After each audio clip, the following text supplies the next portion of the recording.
Environmental education में आज हम ध्वनि प्रदूषण से बचने के उपाय जानेंगे।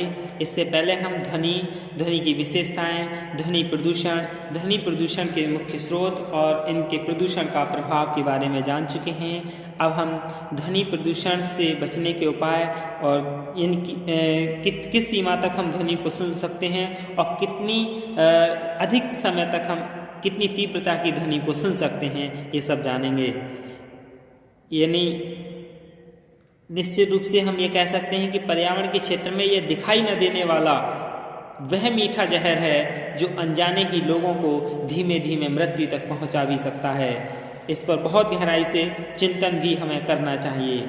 सबसे पहले शोर का ध्वनि स्रोत पर ही नियंत्रण, यानी noise control of sound source only, यानी शोर जिस यंत्र या उपकरण से हो रहा है उन यंत्र, उपकरण या मशीनों को इस प्रकार डिजाइन किया जाना चाहिए जिससे शोर उत्पन्न करने वाले उपकरणों जैसे ट्रक, बस, स्कूटर, मोटरसाइकिल, मोपेड, मशीनें, वायुयान आदि के इंजनों को या तो शोर नियंत्रण कवचों से ढका जा सके जिससे शोर कम हो जाए, या फिर शोर न करने वाले इंजन तैयार किए जाएं। मोटरसाइकिल, स्कूटर, गाड़ियों के साइलेंसरों की नियमित चेकिंग हो जिससे शोर कम हो। सायरन, हॉर्न आदि का प्रयोग आबादी क्षेत्र में प्रतिबंधित हो।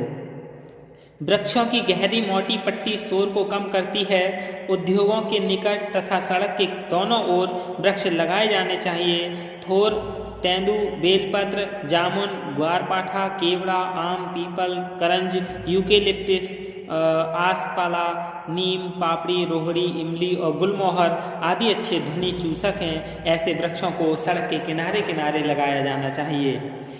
शोर को फैलाने से रोकना, यानी स्टॉप द नॉइज। कमरों, कारखानों की दीवारों में ध्वनि अवशोषक पदार्थों का उपयोग करके शोर को फैलने से रोका जा सकता है। जो व्यक्ति अधिक शोर वाले स्थानों, कहाँ होते हैं अधिक शोर? फैक्ट्री में होते हैं, औद्योगिक संस्थान हैं, एयरपोर्ट हैं, एक्सक्लोजर है या जहाँ भाषण होते हैं, उन सभी जगह पर होता है, उन्हें कानों के ईयर प्लग्स की सुविधा दी जानी चाहिए। यानी ऐसे स्थानों पर ईयर प्लग लगा करके ही कार्य करना चाहिए। ऐसी व्यवस्था भी शोर के प्रभाव को कम कर सकती है, जिसमें कर्मचारी को एक साथ बहुत लंबे समय तक शोर के स्थान पर न रहना पड़े या कार्य न करना पड़े। फिर है शोर की अभिशंसित सीमाओं का पालन करना। adhering to the recommended boundaries of noise। हम यह पहले ही जान चुके हैं कि एक औसत व्यक्ति की ध्वनि की श्रवण क्षमता, जिसे वह दिन प्रतिदिन के काम में स्वीकार करता है, 80 डेसिबल होती है। ध्वनि आवृत्ति 1000 हर्ट्ज स्वीकारी गई है, लेकिन यह भी हर स्थिति में समान नहीं होती। जैसे होटल है, सोने का कमरा है, पुस्तकालय है, अस्पताल है, यहाँ अलग ध्वनि क्षमता होती है। जैसे समय, सुबह, दोपहर, शाम, रात को, अर्धरात्रि, और आयु यानी बालक, जवान, वृद्ध और मानसिक स्थिति का भी आवश्यक असर होता है। कभी कम ध्वनि भी प्रदूषण का माध्यम बन जाती है और कभी अधिक आवाज़ भी टाल दी जाती है। जैसे स्टूडियो का क्षेत्र है, रेडियो, टीवी, अन्य संगीत, जहाँ 30 से 80 डेसिबल की ध्वनि सीमा ही हम सहन कर सकते हैं। ये हमने पहले जान लिया कि कहाँ कितनी हम ध्वनि को सहन सकते हैं। प्रार्थना स्थल यानी पूजा गृह, बाहरी बरामदा, वहाँ 38 से 42 डेसिबल की ध्वनि होती है। चिकित्सालय यानी प्राइवेट कक्ष, ऑपरेशन कक्ष, कॉरिडोर वार्ड्स, वहाँ 38 से 42 डेसिबल होती है। आवास यानी ग्रामीण क्षेत्र, शहरी क्षेत्र, कॉलोनियाँ, यहाँ 34 से 42 डेसिबल होती है। रेस्टोरेंट्स, यहाँ भोजन कक्ष, अल्पाहार गृह, बार यानी जहाँ शराब घर होता है, वहाँ 50 डेसिबल होती है। स्टोर्स यानी डिपार्टमेंटल, रिटेल, सुपरमार्केट, इन सभी में आवाज़ अलग अलग यानी 50 से 54 डेसिबल होती है। कार्यालय यानी प्राइवेट, बैंक, लेखा संबंधी, यहाँ 46 से 50 डेसिबल होती है। और वर्कशॉप यानी machine shop, कारपेंट shop, electric shop, यहाँ 70 डेसिबल होती है। और होटल, नेत्र गृह, निवास कक्ष, प्रतीक्षा कक्ष यहाँ 42 से 46। स्पोर्ट्स, जिम्नेजियम, स्विमिंग पूल यहाँ 46 से 50 डेसिबल होती है। कोई भी ध्वनि स्रोत कितने समय तक आवाज़ करता है या यह भी बहुत महत्वपूर्ण है। अधिक तीव्रता वाली ध्वनि यदि अधिक देर तक सुनी जाए तो उसे हानिप्रद की श्रेणी में रखा जाता है। लोहानी ने अंतर्राष्ट्रीय स्तर पर स्वीकार्य योग्य शोर की सीमा की अवधि दी है। उस अवधि को जानने की कितनी है? स्वीकार्य शोर सीमा की अवधि यानी एक्सेप्टेबल नॉइज लिमिट पीरियड्स, यानी 85 डेसिबल की ध्वनि 120 मिनट से अधिक व्यक्ति लगातार सुन सकता है रोज, डेली। अधिकतम 90 डेसिबल 120 मिनट से कम, 95 डेसिबल 50 मिनट से कम, 100 डेसिबल 25 मिनट से कम, 105 डेसिबल 16 मिनट से कम, 110 डेसिबल 12 मिनट से कम और 115 डेसिबल 8 मिनट से कम, 120 डेसिबल 5 मिनट से कम। इससे यह स्पष्ट है कि अधिक देर तक आवाज़ में चलने वाला डिस्को, जो सामान्यतः रुचि के अनुकूल भी है, से भी श्रोता क्यों परेशान हो जाते हैं। कभी कभी देखा होगा एकदम से परेशान हो जाते हैं ज़्यादा जहाँ डिस्को चल रहा होता है। 140 डीबी के आसपास की ध्वनि वाले जेट हवाई जहाज़ की आवाज़ को असह्य होते हुए भी इसलिए सहन कर लेते हैं क्योंकि उसके उतरने व चढ़ने की कुल समयावधि 1 मिनट से भी कम होती है।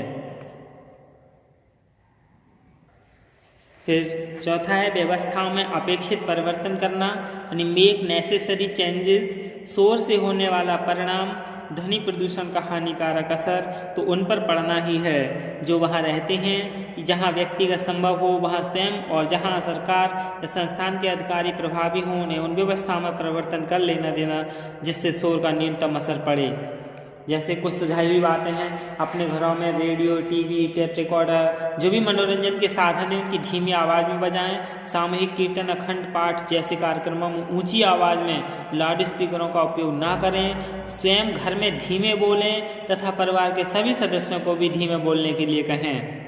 ट्रकों व अन्य भारी वाहनों को यथासंभव आबादी वाले भागों से निकलने पर रोक लगे।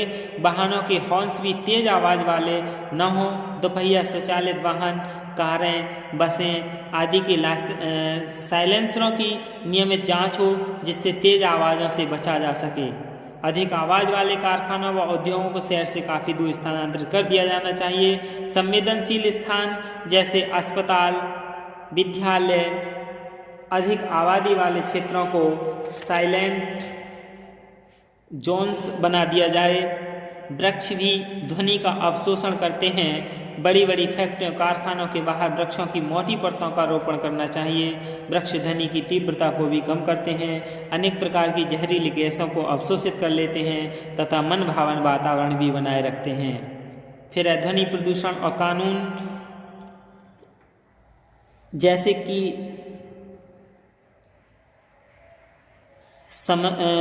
जैसे किसी भी समस्या को ठीक से व्यवस्थित करने के लिए कानूनी प्रावधान रखे गए हैं, उसी प्रकार ध्वनि प्रदूषण को रोकने के लिए भी कानून बनाए जा रहे हैं। इंग्लैंड में शोर रोकथाम अधिनियम 1960 यानी नॉइज एबेटमेंट एक्ट 1960 बना, जिसमें रात्रि के 9 बजे से प्रातः 8 बजे तक ध्वनि विस्तारक यंत्रों पर रोक है।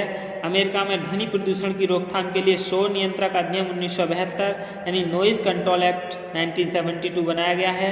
जापान में मूल कानून में प्रदूषण नियंत्रण के संदर्भ में पर्यावरणीय जागृति व नियंत्रण हेतु यथेष्ट प्रावधान हैं।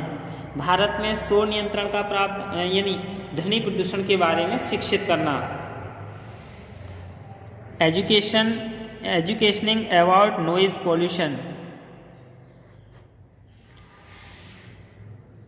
सभी स्तर पर सभी आयु वर्गों के लोगों को ध्वनि प्रदूषण के कारण और उसमें होने वाले दुष्परिणामों के बारे में यथेष्ट जानकारी भी दी जानी चाहिए। समाचार पत्र, पत्रिकाएं, रेडियो कार्यक्रम, TV serial, film, documentaries, posters आदि कई प्रभावी विधाओं को अपनाया जा सकता है। जैसे जैसे लोगों को इस अदृश्य प्रदूषण की जानकारी मिलेगी, वैसे वैसे उनमें शोर से बचने का मानस बनेगा और ध्वनि प्रदूषण से उन्हें राहत मिलेगी। विद्यालयों में बच्चों को ध्वनि प्रदूषण के बारे में जानकारी देनी चाहिए तथा उन्हें व्यवहार में ढालने को प्रेरित करना चाहिए। और पुस्तकालय में कम बोलें, धीमे स्वर में बोलें, यह प्रभाव उन्हें घर पर भी धीमे बोलने को प्रेरित करेगा। भारत में शोर नियंत्रण का प्रावधान, लेकिन भारत में शोर नियंत्रण के संदर्भ में कोई अलग से स्पष्ट केंद्रीय कानून नहीं है। अभी हाल ही में पर्यावरण संरक्षण अधिनियम 1986 एनवायरमेंटल प्रोटेक्शन एक्ट 1986 में ऐसी व्यवस्था रखी गई है जिसमें किसी भी प्रकार के प्रदूषण के संदर्भ में नियम बनाए जा सकते हैं और उन पर विधि संगत कठोरता से पालन किया जा सकता है। इस अधिनियम के तहत इसके सेक्शन 15 में नियमों के पालन न करने पर कड़ी सजाएं प्रस्तावित हैं। कानून की अवहेलना पर दोषी व्यक्ति को 5 वर्ष तक की सजा या 1 लाख रुपए तक का आर्थिक दंड या दोनों दी जा सकती हैं। पहली सजा के बाद भी यदि प्रदूषण जारी रहता है तो दोषी व्यक्ति को और आर्थिक दंड दिया जा सकता है जो 5,000 रुपये प्रतिदिन तक हो सकता है। यदि प्रदूषण 1 वर्ष तक की अवधि से आगे भी चलता है तो दोषी को 7 वर्ष तक की कैद दी जा सकती है। पर आज इस अधिनियम के तहत ध्वनि प्रदूषण के संदर्भ में नियम बनाकर उन्हें संसद से पारित कराने की बहुत आवश्यकता है। इससे पूर्व शोर के संदर्भ में जन उपद्रव को रोकने के लिए उपाय सुझाए इंडियन पेनल कोड के सेक्शन 268, क्रिमिनल प्रोसीजर कोड 1973 के 10वें अध्याय के सेक्शन 133 तथा 11वें अध्याय के सेक्शन 144 को काम में लिया जाता था। इनकी सजाएं इतनी कम थीं कि इनका कोई महत्व ही नहीं था। राज्य स्तर पर मध्य प्रदेश ने संगीत और शोर नियंत्रण अधिनियम 1950, बिहार सरकार ने ध्वनि विस्तारक यंत्र को बजाने पर नियंत्रण अधिनियम 1955 और राजस्थान सरकार ने शोर नियंत्रण अधिनियम 1963 बनाए थे, पर उनकी व्यापक यथार्थता सिद्ध नहीं हो सकी और किसी न किसी प्रकार से ये प्रभावहीन रहे हैं। ध्वनि प्रदूषण को कम करने और उससे बचने के लिए हर स्तर पर बहुत चिंतन की आवश्यकता है, क्योंकि प्रदूषण के क्षेत्र में धीमे धीमे जनसाधारण की उपेक्षा पाकर इसमें जाने अनजाने निरंतर वृद्धि हो रही है। मानव को स्वस्थ, संतुलित और समाज में समायोजित होने के लिए उसे इस समस्या से छुटकारा पाना होगा। धन्यवाद।